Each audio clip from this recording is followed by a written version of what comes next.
First.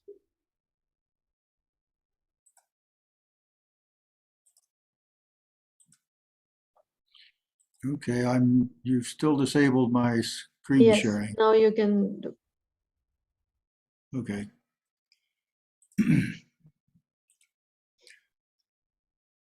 So the lesson for today is called The Fall of Man. It talks about the differences before and after Adam's and Eve's fall from their sinless state. And if I'm talking too fast, please interrupt me and ask me to slow down or clarify a point, okay?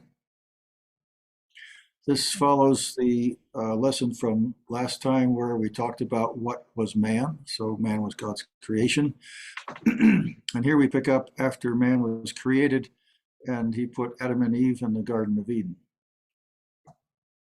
So let me see here. So when God created the other living creatures, he spoke to the earth. However, when he created mankind, God spoke to himself. And if you notice at the end of each sentence, in most cases there's a small number. What that refers to is a reference. So you see these verse references to the scriptures.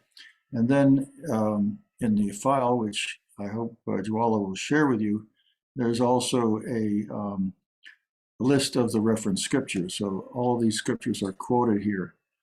I'm not reading them out loud because that will save us some time and make it easier for me to go slower and speak more clearly. But every point in here is reference to a particular scripture.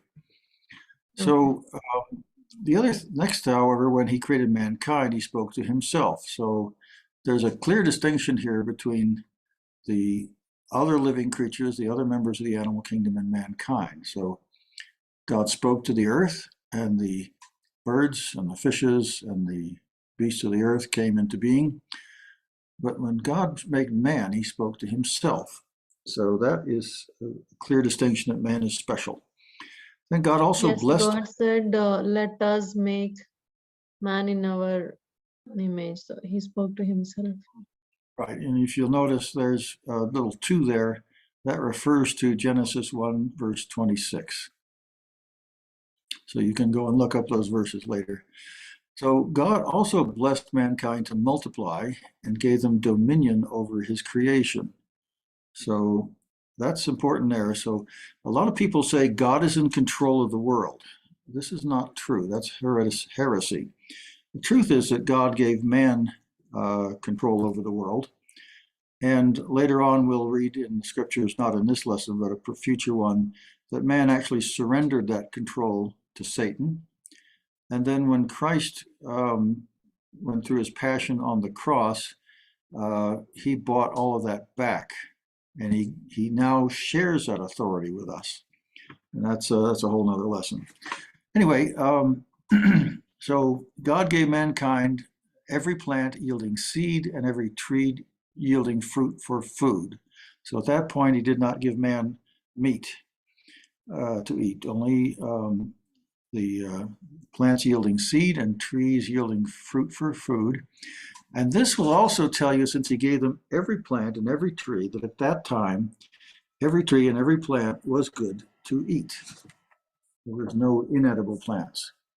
So God gave every green plant to animals for food. So the animals had every green plant for food. And so and then God called the creation good. And I emphasize the word good because later on in another lesson, I will talk about the difference between good and perfect. The coming world that God is going to give us will be perfect. The difference is between them is that both of them were good in that they were complete and there was nothing wrong with them. There was no evil at the time. However, something that is good has no evil, but it is corruptible. Something that is perfect is not only good, but it is incorruptible. So that's also another lesson, but I wanted to make that distinction. Then God blessed the seventh day and made it holy. So the Sabbath of rest was instituted, and that was from the very beginning. Now, in those times, it didn't rain, but a mist rose from the earth and watered the plants. And God created a garden called Eden, where he placed Adam to maintain and guard it. So he had two jobs. One was to maintain it, the other one was to guard it. Now, his wages for his service to God was to eat from any tree in the garden except for the tree of the knowledge of good and evil. Mankind was allowed to eat from the tree of life, and therefore he enjoyed perfect health and immortality. A more detailed lesson on the tree of life will show you that eating the fruit gave one immortality. So as long as one had regular access to eating the fruit, you would not age or die. The leaves of the tree of life healed. So if you got injured or sick, those leaves would heal the injury or the sickness. Again, that's another lesson. Then mankind had neither sin nor shame. So they were naked and they weren't ashamed. So at that time, we dwelt in a state of sinlessness and had no shame. And since they were naked, we may presume that the weather had no extremes of heat or cold. So they had no need for clothing or other protection from changes in the weather. So there was a peaceful harmony between mankind and the animal kingdom. So man had dominion and the animals obeyed man. So that was important. And man's work was nearly effortless and fundamentally simple. There was no stress, there was no pain involved. And we may presume that man, being made in God's image and having not fallen at that point, he will he could actually literally command creation, that is the supposedly inanimate parts of the world, to conform themselves to do his will. So later on we'll see an example of that when Moses speaks to the rock and it produces water. Moses also spoke to the land and it swallowed up God's enemies. So the land could spew out things like water and could swallow up things like bad people. At that time, that wasn't necessary. So man, really all he had to do was speak and it was done. So it was extremely easy. There was also, and it also says that there was harmony between a man and his wife. So there was no disagreement between a man and his wife, Adam and Eve. And apparently childbearing was easy and caused only minor discomfort at most. So life was good. And most importantly, man had daily fellowship with God that gave him essentially unlimited access to his creator. So it says that every day God would walk in the cool of the garden. Well, that was the state of mankind before the fall. And there's a little more things I could elaborate on that, but that's all I had time to prepare for this lesson. But then after the fall, things changed rather radically. After the judgment of God on Adam, Eve, and the serpent, they were all cast out of the garden. It's not stated if the garden continued to be worked or maintained, but thereafter the garden was guarded by an angel. And I will say it's not just any angel, but it's a cherubim. And if we look in the other scriptures at what cherubim are and what their function is, these are angels that have direct access to God. They surround his throne and they basically guard God himself. So cherubim are the most powerful angel. So no man would be able to challenge him and no other angel would be able to challenge it either. It's the highest of all angels. Michael is a cherubim. And then they guarded it with a flaming sword to prevent any person, or I presume even creature, from entering the garden and eating of the tree of life. So at that point, he no longer had access to immortality, and he no longer had access to healing. Man's newly ordained work included both agricultural and animal husbandry.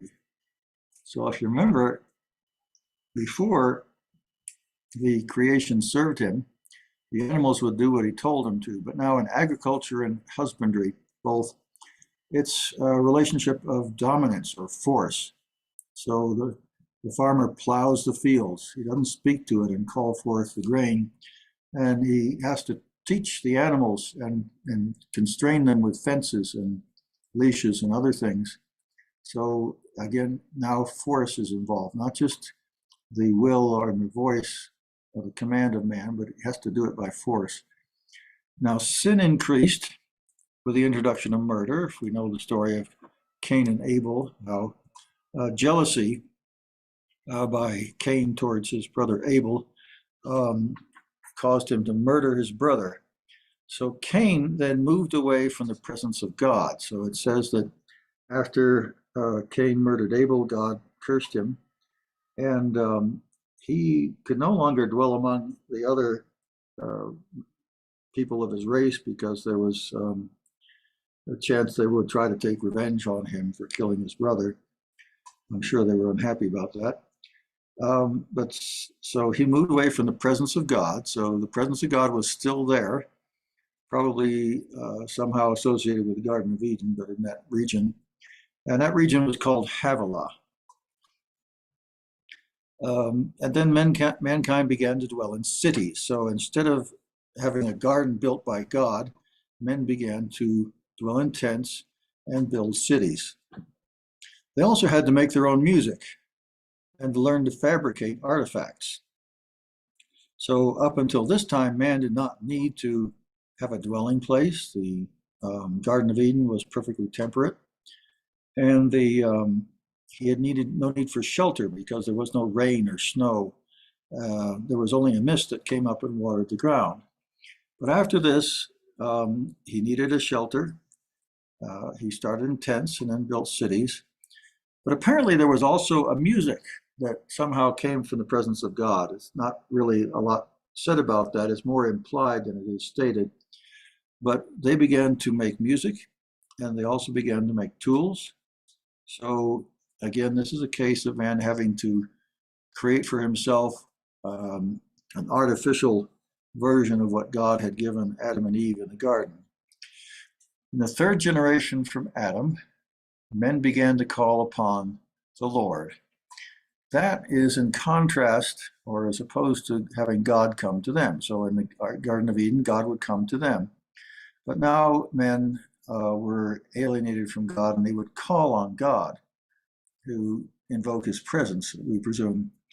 Then approximately 900 years after the fall, when Adam was 930 years old, men began to die a natural death. And Adam was the first one to die, and he died at 930 years. Then as the population of mankind grew, another being called the sons of God. There isn't a lot of elaboration on exactly what the sons of God are, but apparently they are a being that dwells in heaven, because it says that they're in the presence of God in heaven.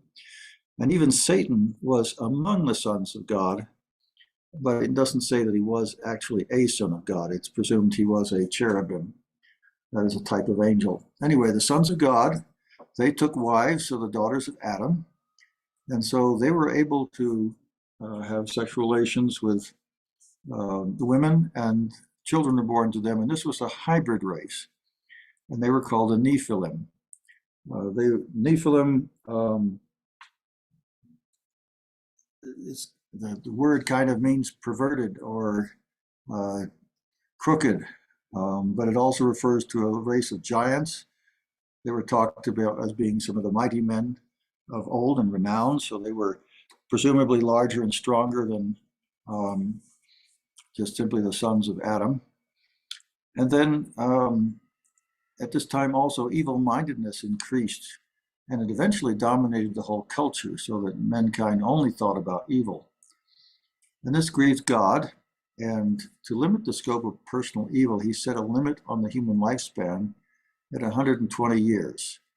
So at that time, people were living to nearly 1,000 years. Methuselah was almost 1,000 years, and but he set the limit at 120 years. So from the time that God told Moses, or not Moses, but Noah, that he would destroy the earth, there was 120 years.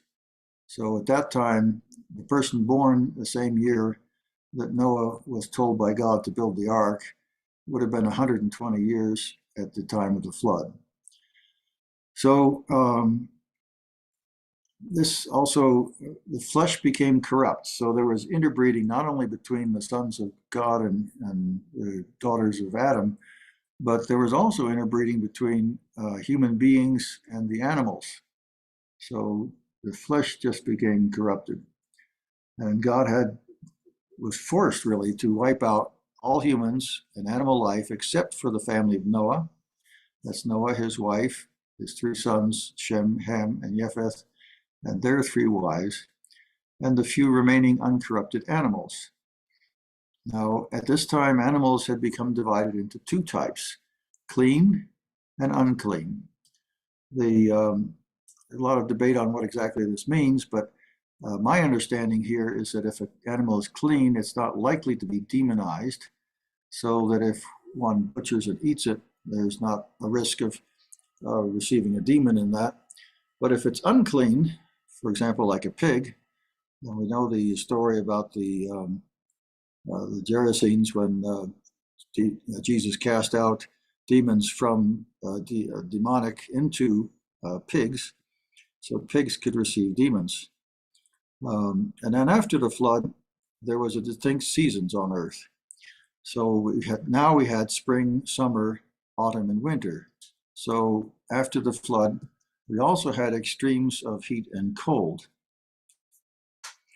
Then after the flood, mankind was given a limited dominion over the animal kingdom, in that all creatures would fear men. So when Noah came off the flood, God gave him a kind of dominion over the earth, where he gave him, the animals would fear him, fear mankind.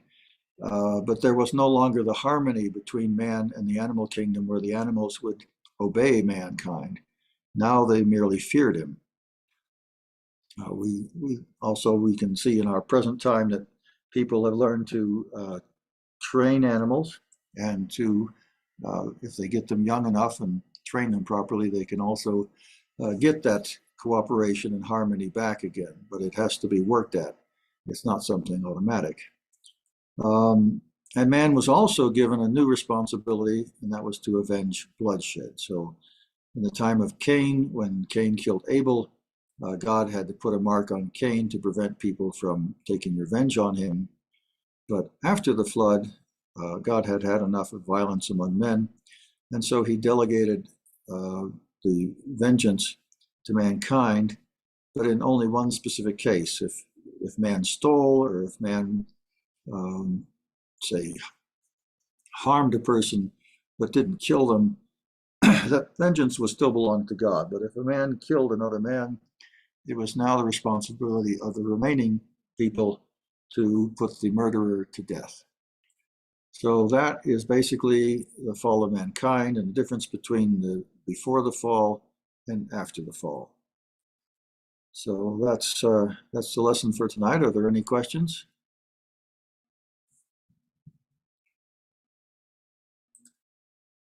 Not from me. Any questions, anyone? So the separation of clean and unclean animals was before the flood? Yes. The division of clean and unclean animals was before the flood. Okay, It okay. wasn't, it wasn't at the time of the Garden of Eden, but it was somewhere between the expulsion from the garden and the flood.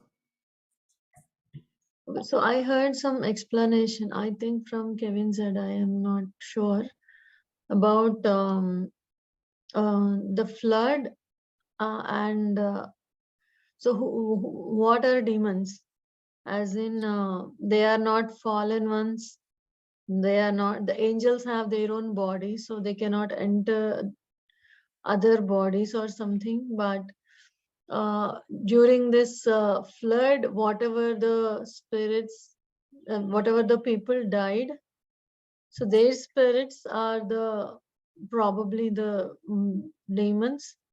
So I think that's what I remember.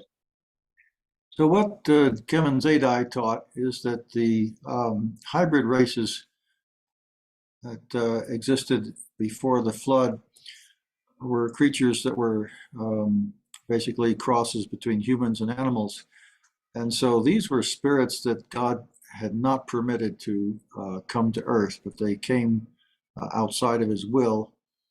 Jesus refers to them when he talks about a thief not going in through the gate, but coming over the wall. So there was some barrier between heaven and earth that some spirits apparently crossed, and they entered into these. They basically created these hybrid races. And he says that when these creatures died, they were not part of God's plan, so they don't have um, like a purpose the way people do, or ordinary animals, and therefore they are eventually destined to go to hell. But there is a distinction between them and angels. So there were three cherubim around the throne of God, uh, Michael, Gabriel, and the Lucifer. Lucifer rebelled against God, and with the third of angels that were assigned to him.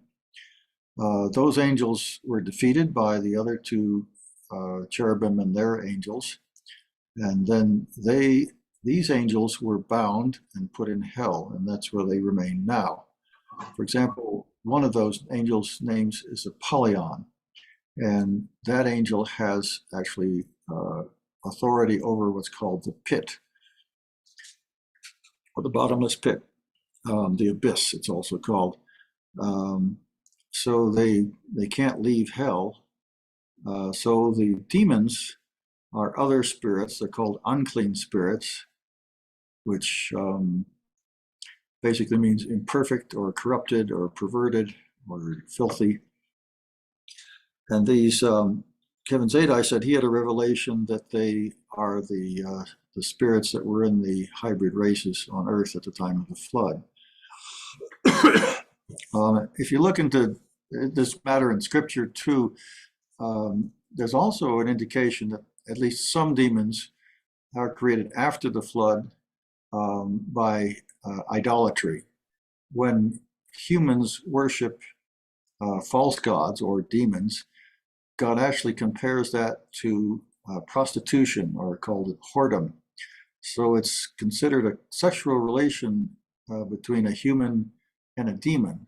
That when someone goes into a temple of a false god, God actually considers that to be adultery towards him. So one would think if it's a sexual relationship between a human and a demon, idol worship is, that there may be a byproduct of that too. So that's another theory. I don't have revelation on that, but that idolatry produces demons.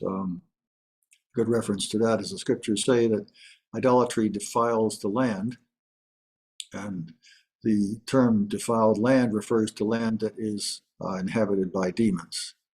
So those are two possible sources for demons. Okay. Okay. I'm stopping the recording now.